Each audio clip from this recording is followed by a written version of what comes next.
សងខឹងអីខឹងឡែកុំចង់តែឈ្នះបងក៏មិនចង់ប្រកែកុំចង់តែឈ្នះបងក៏មិនចង់ប្រកែថ្ងៃនេះជាថ្ងៃបុណ្យចូលឆ្នាំថ្មីថ្ងៃនេះជាថ្ងៃបុណ្យចូលឆ្នាំថ្មីមិនក៏អូនមិនអភ័យឬចង់ដៃបងនៅតែផ្ទះមិនក៏អូនមិនអភ័យឬចង់ដៃបងនៅតែផ្ទះនេះសំដីធំដាក់ខ្ញុំបងលោកប្តីកចាំងដល់លេងហើយរួយមកដល់ផ្ទះស្ដីទិញរួយក៏តមុនខ្ញុំប្រាប់ពីថ្ងៃយប់នេះខ្ញុំចូលទៅលេងវត្តមិនក៏លោកប្តីមិនប្រមាត់ស្ងាត់លួយទៅលេងម្នាក់អើយ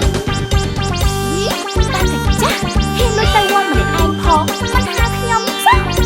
តាឯងជំនឿយូរណាស់តាហ៊ានកេះតាំងដៃហើយ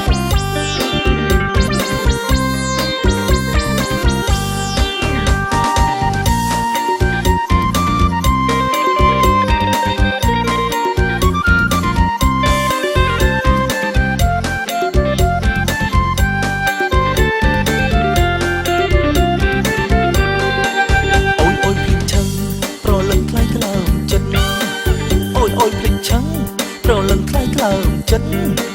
ភ្លេងភ្លេងគិតពីអូនកាលពីពេលថ្ងៃភ្លេងគិតពីអូនកាលពីពេលថ្ងៃបើភ្លេងចឹងហើយខ្ញុំនេះកុំចឹងមកកេងចបែង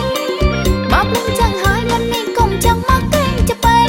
បើសិនបងហ៊ានលោកដៃច្បាស់ជាអូនក្តិចដាច់ហើយបើសិនបងហ៊ានលោកដៃច្បាស់ជាអូនក្តិចដាច់ហើយរឿងប៉ុននឹងសោះខឹងអីខឹងម្លេះឬប៉ុននឹងសោះខឹងអីខឹងឡែកុំចង់តែឈ្នះ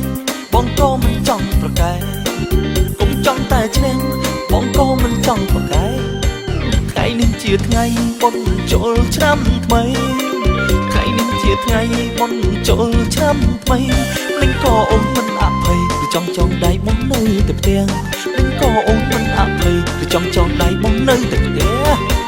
នេះសំដីធំ